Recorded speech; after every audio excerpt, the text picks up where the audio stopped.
안녕하세요. 통일이 오는 그날까지 담대하고 담담하게 통일 전망을 짚어보는 통일 담담의 조수빈입니다. 자, 지난주에 이어서 북한 농업을 이야기할 텐데요. 오늘도 정은미 통일연구원 연구위원님 그리고 심화윤 씨 나오셨습니다. 반갑습니다. 반갑습니다. 네. 우리가 지난 시간에 이어서 농업 이야기를 좀 해보겠습니다. 러시아가 이제 우크라이나를 침공했잖아요. 그러면서 원자재 값도 오르고 비료 값도 오르고 농산물 값도 오르고 다 연쇄적으로 오르면서 식량 안보를 걱정하는 목소리가 높아지고 있습니다. 북한은 더 힘들 것 같거든요. 북한에서 비료나 농약, 수급이 잘 되고 있을까요? 자체 생산력은 이제 한계가 있고요. 그 일부는 해외 수입에 의존할 수밖에 없는데 주로 중국에서 수입을 하고 있습니다. 그러니까 중국이 이제 매달 해관 통계라는 거, 우리로 지금 무역 통계죠. 그런 거를 발표하고 있는데 이 해관 통계를 통해서 월별, 연도별로 북한이 중국에서 비료나 농약들을 얼마나 수입하고 있는지를 이제 파악할 수 있습니다. 네. 그런데 이제 최근에는 북한에서 이제 자체로 농사짓기 방향으로 이제 전환을 하면서 이제 영농물자 수입도 원활치 않아서 굉장히 지금 힘든 상황입니다. 수입량이 감소하고 있다. 하윤 씨, 우리가 지난 시간에는 주식 위주로 얘기를 했잖아요. 근데 식량 문제도 있지만 반찬 같은 부식 이런 것도 좀 부족할 것 같아요. 여기에 대한 어떤 기업 같은 거 있으세요? 북한은 반찬도 뭐 해먹을 게 없는 나라예요. 근데 먹는 걸 여쭤보면 화부터. 굉장히 제가 단편적인 실례로 집에서 여기서 지금 뭐 풍족한 게 많잖아요. 네. 근데 할 수 있는 반찬이 첫 번째 콩나물 반찬, 두 번째 감자 반찬, 그리고 김치.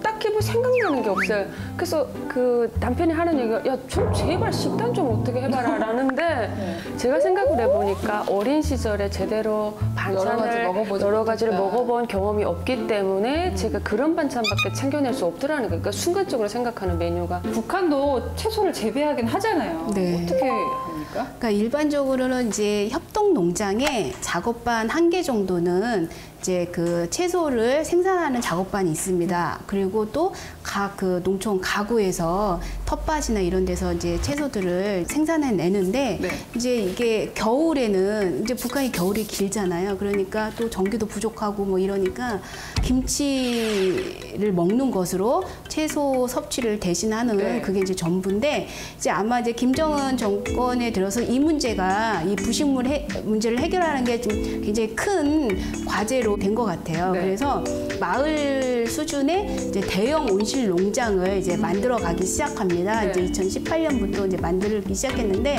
마을 단위 수준의 대형 온실 농장이 함경 남북부에 지어졌고 네. 지금 다른 하나는 평양 외곽에 이제 지어지고 있습니다. 그래서 공식적인 보도로는 채소들이나 뭐 토마토 이런 것들이 이제 생산돼서 출하되고 있는 것으로 보도되고 있고요. 네. 아마 이제 그 평양 외곽에 있는 강동 온실 농장이 지금 착공식하고 열심히 건설 중에 있는데 이게 이제 완공이 되면은 네. 이제 평양 시민들의 채소 공급도 조금 많이 원활해지겠죠. 그러니까 대량 생산과 그렇죠. 대량 유통까지 하겠다. 굉장히 대량 생산, 대량 유통 체계가 이제 김정은 시대에 열린 거죠. 문제는 그 짠하고 되는 게 아니라 토지랑 인력이 필요하잖아요. 공식적으로는 생산이 좀 원활히 돼서 취약계층부터 뭐 일반 주민들까지 뭐 공급이 되는 걸로 보도되고 있는데 그거를 믿기는 굉장히 어렵습니다. 그래서 이 온실이요 한두 개가 있는 정도가 아니고 100여 동이 있어요.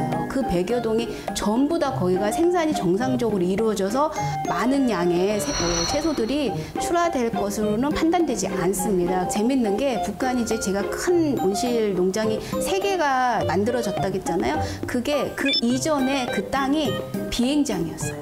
그게 공통점이에요. 그러니까 과거의 정권에서는 선군 정치를 해서 군 위주로 모든 걸 했다면 이제 김정은 나는 인민을 위해서 먼저 비행장도 농장으로 바꿀 수 있다. 이런 거를 상징적으로 보여주는 거죠. 걱정되는 게 핵실험하는 데서 용서 되진 않겠죠? 그럴 수도 있어요. 땅이 너무 부족하다고 하니까 비행장을 바꿀 정도로 생산량을 증대하는 데 신경을 쓰고 있다는 얘기인데 주식도 고위층, 특권층부터 분배를 받는다. 네. 그럼 이게 생산이 된다 하더라도 채소는 분배가 제대로 되겠느냐 하는 의문이 들거든요. 네, 네. 주민들도 배급받을 만큼 나오나요?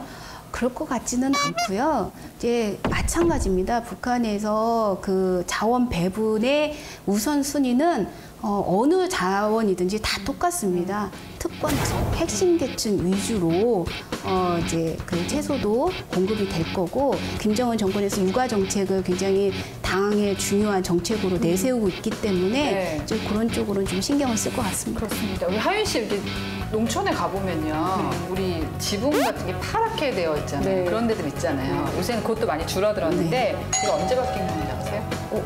새마을 운동을 하면서 1970년대 때 원래는 이제 지푸라기로 된 볏짚, 초가집이 많았는데 그걸 다 바꾼 것 같거든요. 지금 노동신문을 보니까 북한의 그런 변화가 보이고 있어요. 네, 맞습니다. 주택의 모습들이 북한으로 치면 상당히 고급 주택일 것 같다라는 생각이 듭니다. 이 평양처럼 농촌에서도 이런 고급 주택 건설 붐이 일고 있는 건가요? 보여주고 싶은가요? 아, 네, 그렇습니다. 보여주려고 하는 측면도 있고, 실질적으로 이제 그거를 받은 농민들에게 생산 의욕을 좀 더 높이려고 하는 그런, 의욕인지, 예, 건지. 그런 장치도 있긴 한데, 어쨌든 그 2021년 말에 개최된, 그 12월에 개최된 제8기 제4차 당전원이 굉장히 이게 중요한 사업으로 추진하고 있는 게 바로 이 농촌 살림집 건설입니다. 네. 그래서 이 농촌 살림집이 원래는 이제 규정상으로는 좀 낙후한 농촌의 농민들에게 먼저 이 살림집을 건설해서 제공하라고 되어 있는데 법대로 전혀 지켜지지 않고, 그러니까 그 농사를 많이 짓고 그다음에 수확을 많이 한 단위부터 공급하는 거죠. 그거는 열심히 일해서 농업 생산력을 높여라 라는 그 일종의 강제이면서 유인이죠. 근데 북한에서는 집이라는 게 사고 팔 수 있는 어떻게 보면 굉장히 중요한 자산이기 때문에 그거를 무상으로 만약에 받는다 그러면 그거는 농민들에게 엄청난 혜택인 거죠. 그래서 실제로 그 입사증을 받은 농장원들이 한결같이 올해 주어진 생산 목표를 달성하겠다고 막 맹세하는 뭐 이러한 것들이 보도되고 있죠. 많은 노력을 하고 있지만 경제 제재로 인한 어려움이 농업 발전을 상당히 저해하고 있는 거 맞는 것 같은데요. 앞으로 우리가 북한 농업을 바라볼 때 어떤 점에 유의해야 될까요? 지금 우리나라도 얼마 전에 굉장히 그 큰 폭우로 겪었지만 전 세계가 지금 이상기후로 인해서 엄청난 자연재해를 겪고 있습니다. 근데 북한은 이런 자연재해에 더 취약한 농업 생산 기반을 갖고 있는 나라이거든요. 그래서 이 자연재해가 굉장히 큰 게 이제 피해가 오면은 북한의 이제 생산 시설이 크게 망가지면서 대량으로 이제 그 식량이 부족해서 기아를 겪는 사람들이 생길 수 있기 때문에 그런 인도적 지원은 당장 문제를 해결하는 방식이고 장기적으로는 북한 농업 체제, 생산 체제 자체가 회복력을 높일 수 있도록 협력 체계를 구축하는 그런 노력이 필요할 것 같습니다. 사실 이게 다 북한 주민들에게 인도적으로 지원을 하겠다는 건데 이게 또 다른 데로 자꾸 돌아가는 것 같아서 이런 거 연구 많이 하시잖아요. 그럴 때 답답하지 않으세요?